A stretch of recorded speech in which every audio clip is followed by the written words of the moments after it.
Bienvenidos a un nuevo video tutorial de química biológica. En este caso vamos a ver el tema 1 de introducción a la asignatura.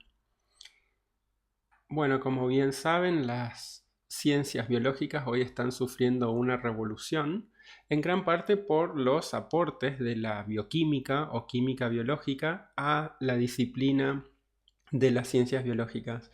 Y esto se debe en gran parte a que en la segunda mitad del siglo pasado y lo que estamos viviendo de este siglo, la tecnología avanzó muchísimo y hoy se disponen de nuevas técnicas, de nuevos equipos que son potentes y que contribuyen al desarrollo de la investigación científica, y esto ha permitido realmente grandes avances en la bioquímica y por ende su influencia en las ciencias biológicas, ¿no?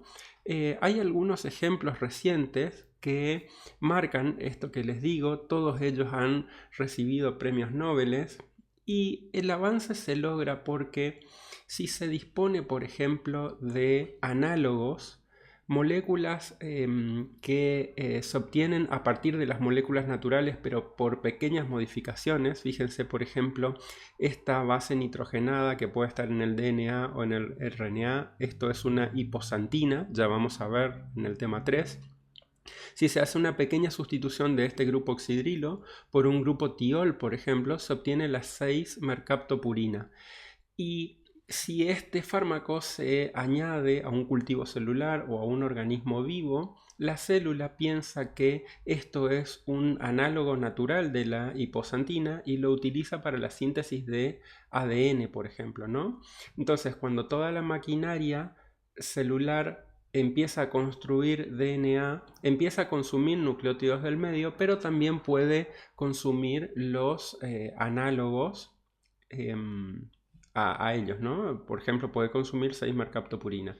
En ese punto la síntesis de DNA se traba porque esto no es un compuesto natural, sino que es un fármaco, y entonces la célula no puede seguir sintetizando DNA, que es útil cuando una célula se va a dividir, ¿no?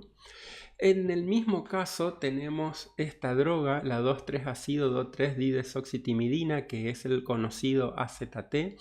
Es una droga que es muy similar a este nucleósido, que es un nucleósido constituyente de DNA.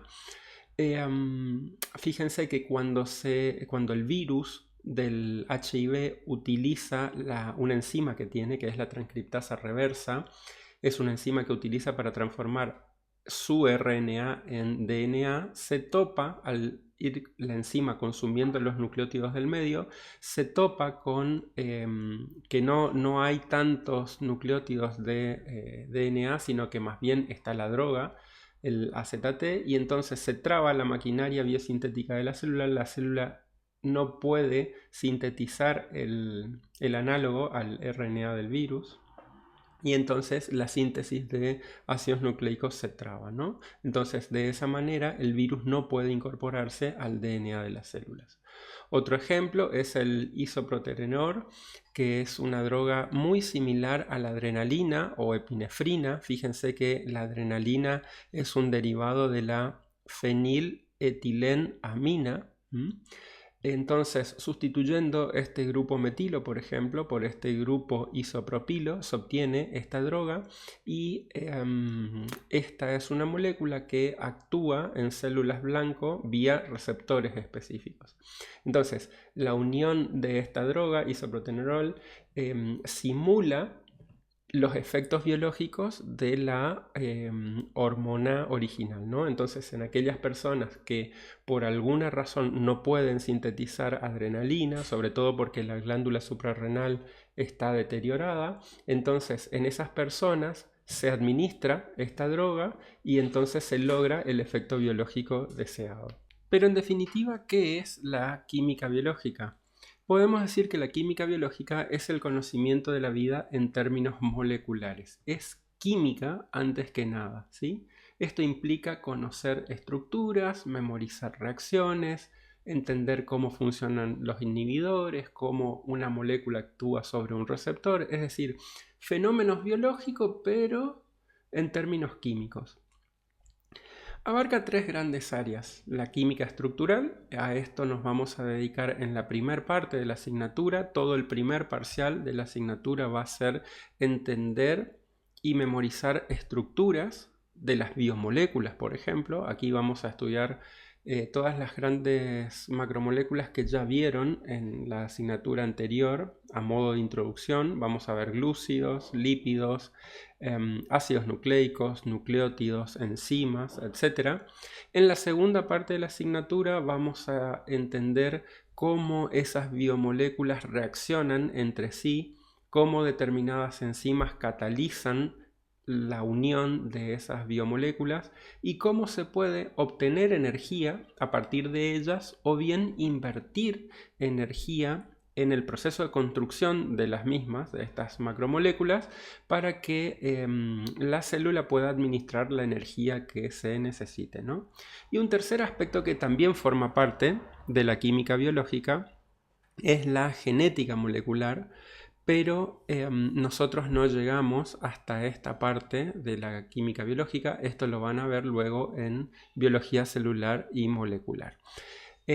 Decir que la química biológica en realidad es una unión de lo que es química estructural, química metabólica y genética molecular, a lo mejor significa simplificar mucho la cuestión, ¿no? Pero lo cierto es que el entendimiento de cada una de estas disciplinas hacen a la complejidad del todo que uno puede observar en los organismos biológicos, ¿no? Entonces, entender cómo, por ejemplo, este microorganismo se desplaza, cómo adquiere moléculas del medio y cómo puede extraer la energía que está retenida en los enlaces de esas macromoléculas, implica tener un conocimiento profundo de la bioquímica.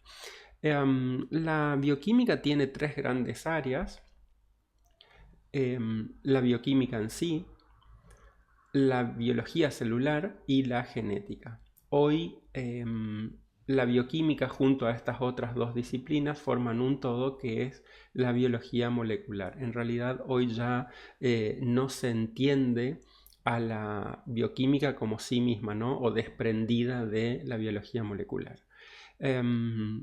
El entendimiento de cada una de estas disciplinas permite responder preguntas fundamentales como por ejemplo cuáles son las estructuras químicas de los componentes de la materia viva o de qué forma interactúan esos componentes para dar origen a estructuras supramoleculares organizadas en células, tejidos o bien organismos.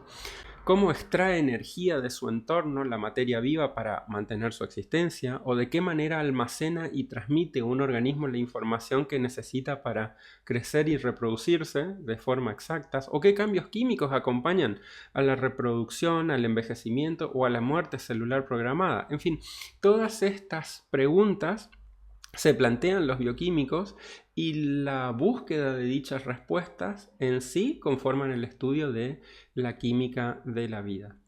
Vamos a revisar algunos eventos clave dentro de esta historia de la biología molecular. Posiblemente la biología celular se inicia cuando Robert Hooke descubre, estudiando por microscopía láminas de corcho, a la propia célula, ¿no? Él observaba con los primeros microscopios que las láminas de corcho tenían pequeñas estructuras a las que denominó celdillas. Luego Van Leeuwenhoek mejora las lentes. Van Leeuwenhoek era un comerciante de telas y entonces para poder ver si la calidad de las telas que les estaban ofreciendo eran buenas, entonces necesitó desarrollar lo que hoy conocemos como el microscopio moderno. Yendo al área de la bioquímica, posiblemente el padre de la química orgánica sea Frederick Waller.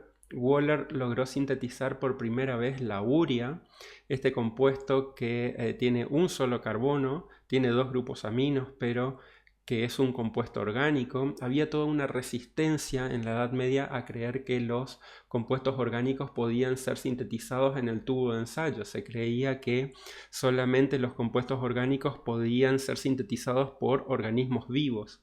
Entonces, cuando Waller logra sintetizar la urea a partir de una reacción de química orgánica, entonces nace una disciplina nueva que se desprende de la biología, ¿no? Y entonces allí arranca la química orgánica. Posteriormente, Louis Pasteur hizo muchísimos aportes a la ciencia, Louis Pasteur, pero posiblemente la idea de la pasteurización, que es un proceso que logra destruir microorganismos, sea su aporte más relevante. Louis Pasteur, como les decía, hizo múltiples aportes, pero uno de ellos estuvo centrado en probar que las enfermedades o los procesos de putrefacción o ciertos procesos tecnológicos se deben a la existencia de microorganismos. Y entonces, calentando ciertos alimentos o sustancias nutritivas por arriba de 65 grados, entonces se logra destruir a esos microorganismos y entonces se evitan de esa manera los procesos de fermentación o putrefacción. Hay un libro que les quiero recomendar que se llama Los cazadores de microbios. Este libro describe muy bien la vida de Pasteur y cómo se hacía biología o bioquímica en el siglo XIX, ¿no? Es un libro que se consigue fácilmente el PDF, se los recomiendo. En el mismo sentido, los aportes de los hermanos Büchner fueron clave para el desarrollo de la bioquímica. Ellos descubrieron el proceso de fermentación. Vamos a ver que una célula, cuando utiliza polisacáridos para obtener energía a partir de ellos, hace que primeramente esas moléculas que son polisacáridos se conviertan en monosacáridos y luego esos monosacáridos se terminan transformando, se oxidan totalmente y se transforman en dióxido de carbono y agua y energía en el proceso, ¿no? Entonces, de esa manera, que es un proceso bastante complejo, los hermanos Büchner describieron en gran medida este proceso. El proceso de fermentación y el proceso de glucólisis hicieron un gran aporte a la rama de la bioquímica. Yendo a la rama de la genética, posiblemente los aportes de Walter Fleming sean los más sustanciales. Walter Fleming describe a los cromosomas.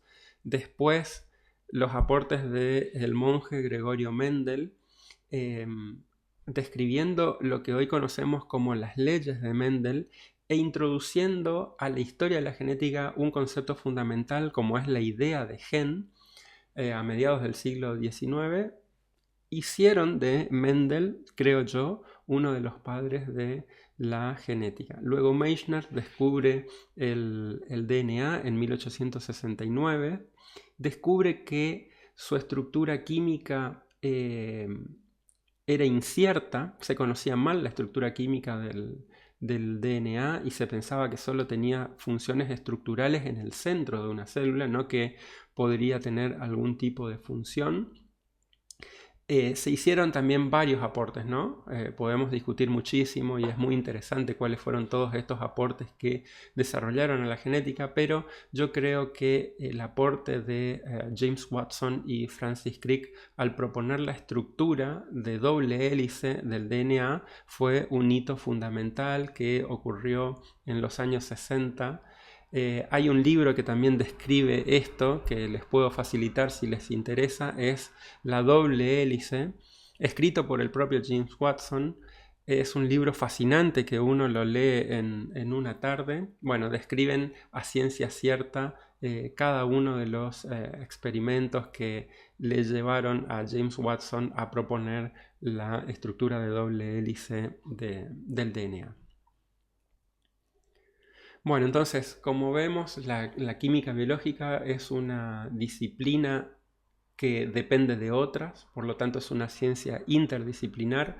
Para saber química biológica tenemos que dominar la química orgánica, tenemos que entender cuáles son las leyes fundamentales de la biofísica, y con estas dos cosas uno puede abordar de manera, creo yo, más sencilla otros aspectos de la biología, como la patología, la fisiología o la misma biología celular, ¿no? Entonces, estos conceptos son los que vamos a abordar a lo largo del cuatrimestre y que les van a poder permitir entender a la química biológica como ciencia biológica, ¿no? Con sus características fundamentales como la complejidad, por ejemplo, que es algo necesario pero no suficiente para entender el complejo fenómeno de la vida. La complejidad es importante pero no suficiente. Un ratón muerto, por ejemplo, es complejo, sin embargo no está vivo. Otra idea que es atribuida a la vida y que se puede entender en términos moleculares es la motilidad. Entonces vamos a ver que, por ejemplo, una proteína de actina, cuando se desplaza sobre otra de miosina, necesariamente implica una reacción bioquímica como es la hidrólisis de ATP. Otra condición fundamental de la vida es la renovación. Todas las estructuras están sujetas a una ley de renovación. Incluso las maquinarias biosintéticas y de destrucción en un citoplasma también se atan a esta ley. Un concepto que vamos a discutir en muchas oportunidades es el concepto de entalpía y de entropía. La vida es entrópica. A lo largo del cuatrimestre vamos a ir discutiendo esta idea. Y por supuesto, la última que ya saben, la vida implica reproducción, ¿no? Un concepto adicional que quiero introducir, o dos conceptos adicionales que quiero introducir, es la idea de tamaño. La complejidad justamente implica tamaños distintos y órdenes de magnitudes diferentes. Es importante que aprendan a ver esto, que por ejemplo un átomo está en el orden de la décima de un nanómetro o de un ángstrom. Las pequeñas moléculas están en el orden del nanómetro. Las macromoléculas son 10 veces más grandes. Un virus es una macromolécula, 10 veces más grande que una macromolécula, como una proteína o un lípido, por ejemplo. Que las células están en el orden de las 100 micras, o sea, de la micra, una bacteria pequeña o la bacteria más pequeña, que es un micoplasma, por ejemplo, tiene una micra, y una célula grande como un macrófago puede llegar a tener hasta 100 micrómetros. Y en fin, ¿no? Los tejidos y estructuras más complejas ya obviamente llegan al orden del metro. Y una idea importante que también permite explicar la complejidad y cómo muchas reacciones pueden ocurrir simultáneamente en una célula viva es la idea de la compartimentalización. Las diferentes estructuras celulares animales llevan a cabo complejas reacciones bioquímicas en compartimentos diferentes, y entonces uno puede entender que una célula no es otra cosa más que una bolsa de moléculas en donde ocurren reacciones muy diversas simultáneamente. Esa misma bolsa de moléculas también está hecha de moléculas, como por ejemplo es la membrana citoplasmática, y esta membrana citoplasmática puede ser distinta si estamos hablando de células animales o bien de células vegetales, ¿no? Estos son conceptos de la biología que posiblemente ya los vieron en el nivel secundario o en el cursillo de ingreso a la universidad. Pero bueno, que vamos a rever en este tema 1. Entonces, les pido que consulten los distintos materiales de estudio de la asignatura, sobre todo el aula virtual, y cualquier consulta que pueda surgir de la visualización de este video, por supuesto, no duden en hacerlas utilizando los medios ya publicados. Será hasta un próximo video tutorial de química biológica.